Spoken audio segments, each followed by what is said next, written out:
ఇప్పుడు బొరుటో చాలా డేంజరస్ పాత్రలో వెళ్తున్నాడు. తన అపోనెంట్ వచ్చి జోరా. తను బొరుటో సిరీస్ లో strongest character.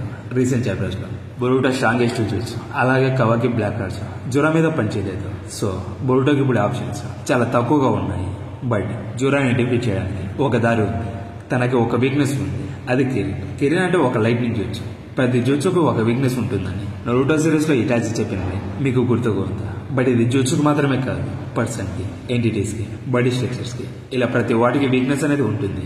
Example tile base కి గెంజుట్సు లేదా సుగెట్సు అంటే లైట్నింగ్ జూట్సు అని మీనింగ్. ఇది నరుటో అండ్ బొరుటో యూనివర్స్ లో ఉండే కోర్ మెకానిజం మీద డిపెండ్ అయి ఉంటుంది. ఇప్పుడు బొరుటో వాళ్ళు సింజు చాలా పవర్ఫుల్ గా ఉన్నారు.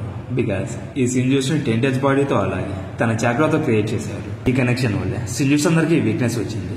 దాన్ని క్లియర్ గా అండర్స్టాండ్ చేసుకోవాలంటే నరుటో సిరీస్ లోకి వెళ్ళాలి. ఇక 4th గ్రేడ్ నింజా వారి టైంలో ఎప్పుడైతే ఏడో స్టాచ్యూతో పాటు ఆల్ బిజు చక్రాన్ని కలెక్ట్ చేసుకుని 10 డేస్ ని సమ్లింగ్ చేశారు. దాన్ని హ్యాస్క్ ఆఫ్ 10 డేస్ అని అంటారు. ఇది స్టోరీలోనే చాలా ఇంపార్టెంట్ పార్ట్. అయితే ఇక్కడ మనం తెలుసుకోవాల్సింది ఏంటంటే 10 డేస్ నార్మల్ క్రియేచర్ మాత్రమే కాదు, అదొక ప్యూర్ న్యాచురల్ ఎనర్జీ.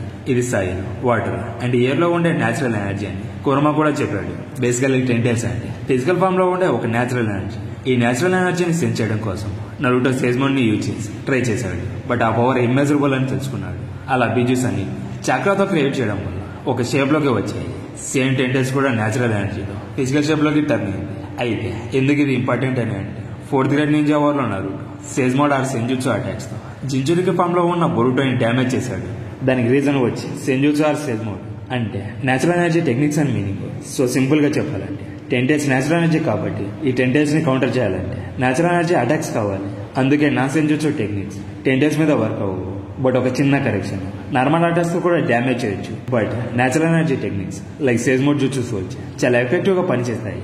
యాక్చువల్లీ ఒబిటోకి నాన్ సెంజుట్సు అటాక్స్ కి కంప్లీట్ ఇమ్యూనిటీ ఉందని కాదు, తనకి హై రెసిస్టెన్స్ ఉందని మనం క్లియర్ గా చూసాము. ఎగ్జాంపుల్ సాస్కే తన అమతరాసుతో నరుటో స్కేసియం రసన్ సురికన్ కి కంబైన్ చేసి ఒబిటో స్టమక్ మీద అటాక్ చేస్తే అక్కడ నుంచి స్టీమ్ వచ్చింది. ఇది నార్మల్ గా జింజోరెకిస్ కి హీలింగ్ అబిలిటీ యాక్టివేట్ అయ్యాక చూపించడానికి యూజ్ చేస్తారు. ఎగ్జాక్ట్ గా బొరుటో వియాస్ హీడారి ఫైట్ లో తన ఇంజురీస్ ని హీల్ చేస్తున్నప్పుడు సేమ్ అలాంటి స్టీమ్ ని చూసాము. సో నేను చెప్పేది ఏంటంటే నార్మల్ అటాక్స్ తో కూడా సింజూస్ ని డ్యామేజ్ చేయొచ్చు. బట్ ఆ టెక్నిక్స్ వచ్చి చాలా పవర్ఫుల్ గా ఉండాలి. అలాగే ఒక స్మాల్ క్లూ ఏంటంటే మిత్సుకిని మిషన్ కి పంపడం రాండం కాదు. కజిన్ కోచిన సికుమారుని రిక్వెస్ట్ చేశాడు. చూస్తుంటే ఒక ప్లాన్ లాగా ఉంది. ఫర్ ఎగ్జాంపుల్ అరాయ రయూస్ వాటిని యూజ్ చేసి డైరెక్ట్ గా తనని కౌంటర్ అటాక్ చేయడానికి పంపించారు. అలాగే ఎవడోకి మిషన్ కి పంపించడానికి ఒక స్ట్రాంగ్ రీజన్ ఉంది. బికాస్ చాలా ట్రూ పవర్స్ ని అలర్ట్ చేయించడానికి తన వర్డ్స్ తో ఎమోషనల్ గా పూజ చేసి రయుని డిఫీట్ చేయడం కోసం పంపించారు. బట్ వాట్ అబౌట్ మిత్సుకి మిషన్ లో ఉండడానికి మెయిన్ రీజన్ వచ్చి తన పవర్స్. బికాస్ సింజూస్ కి అగైనెస్ట్ తన పవర్స్ తో ఈజీగా డ్యామేజ్ చేయొచ్చు. ఈవెన్ దో బ్యాటిల్ ఫీల్డ్ లో మిత్సుకి అంత ఇంప్రెసివ్ గా ఏం చేయలేకపోయాడు. బట్ ఒక సింగిల్ స్నేక్ అటాక్ రయుని డ్యామేజ్ చేశాడు.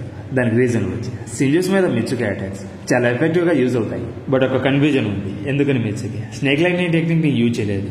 ఇది ఒక సేజ్మోన్ technique and Shinki silence and lightning weak అని కూడా యానిమేలో క్లియర్ గా చెప్పారు. అయితే ఎందుకని మిత్సుకి ఆ టెక్నిక్ ని యూజ్ చేయలేదు? ఒకవేళ ఇంటెన్షనల్ గానే యూజ్ చేయలేదా, లేదా ఒక బిగ్ మూమెంట్ లో యూజ్ చేయాలని చూస్తున్నాడేమో.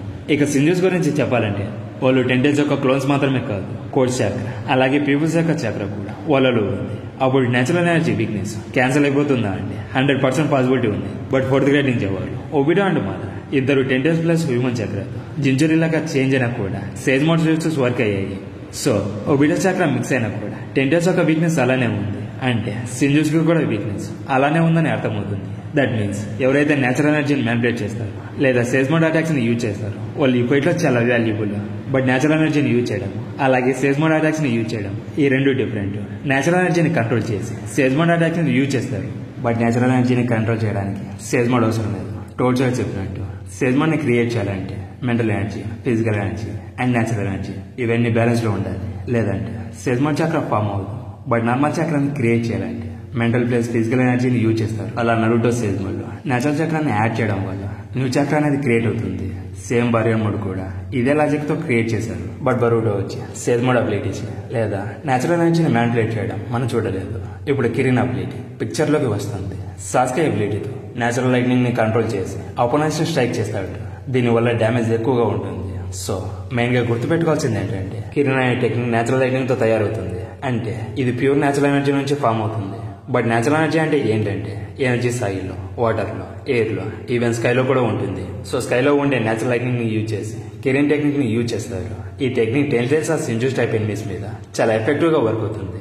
బట్ కిరిన్ టెక్నిక్ లో జోరాన్ని డిఫీట్ చేయగలడా అని డౌట్ అవ్వచ్చు. ఇక్కడ కిరిన్ వచ్చి నేచురల్ లైట్నింగ్ మాత్రమే కాదు, యూజర్ యొక్క చక్ర కూడా ఉంటుంది. So sky energy plus Sasuke own చక్రతో కిరిన్ ని క్రియేట్ చేశాడు. అయితే ఈ టెక్నిక్ లో ఒక స్మాల్ ఇష్యూ ఉంది, అదే స్పీడ్. కిరిన్ ని యూజ్ చేస్తే యూజర్ యొక్క స్పీడ్ అనేది తగ్గిపోతుంది. ఈ అబిలిటీ వచ్చి 11,000 metre per second lighting speed తో మూవ్ అవుతుందని బ్లాక్ జెట్స్ రివీల్ చేశాడు. But data book and pan book లో వచ్చి కిరిన్ లైట్ స్పీడ్ తో ట్రావెల్ అవుతుందని ఉంది. ఇక లైట్ స్పీడ్ వచ్చి లైటింగ్ కన్నా చాలా ఫాస్ట్ గా ఉంటుంది. ఈ కిరిన్ టెక్నిక్ ని సాస్కే నేచురల్ ఎనర్జీతో క్రియేట్ చేసి తన చక్రతో కంట్రోల్ చేసి యూజ్ చేస్తాడు. దానివల్లే సాస్కే కిరిన్ ని చిడోరీతో ఆకాశంలోకి షూట్ చేశాడు. సో ఈ టెక్నిక్ యొక్క స్పీడ్ అండ్ పవర్ వచ్చి సాస్కే చక్ర కంట్రోల్ మీద డిపెండ్ అయి ఉంటుంది. ఎగ్జాంపుల్, డెజర్ట్ లో శాండ్ చాలా స్లోగా మూవ్ అవుతుంది, బట్ గారా చక్రతో కంట్రోల్ చేస్తే చాలా స్పీడ్ గా మూవ్ అవుతుంది. సేమ్ అలానే కిరిన్ స్పీడ్ వచ్చి యూజర్ యొక్క చక్ర అండ్ రియాక్షన్ మీద డిపెండ్ అయి ఉంటుంది. అందుకే ఇటాచి తన సూచనతో ఫాస్ట్ కిరిన్ ని బ్లాక్ చేశాడు. బట్ సాస్కే ముందు కన్నా ఇప్పుడు ఇంకా పవర్ఫుల్ గా అయ్యాడు. అంటే కిరిన్ స్పీడ్ వచ్చి యూజర్ పవర్ లెవెల్ మీద డిపెండ్ అయి ఉంటుంది. ఒకవేళ బొరుటో కిరిన్ టెక్నిక్ ని యూజ్ చేస్తే తన పవర్ లెవెల్ కి ఈక్వల్ అవుతుంది. రిమెంబర్, బొరుటో ఆల్రెడీ ప్లానటరీ చక్రతో ఉజియోకొని ఫుల్ గా చార్జ్ చేసి యూజ్ చేయడం చూసాము. అలాగే ఈ ప్లానటరీ చక్రతో కిరిన్ ని పవర్ చేస్తే జూరాన్ని ఈజీగా డ్యామేజ్ చేయొచ్చు.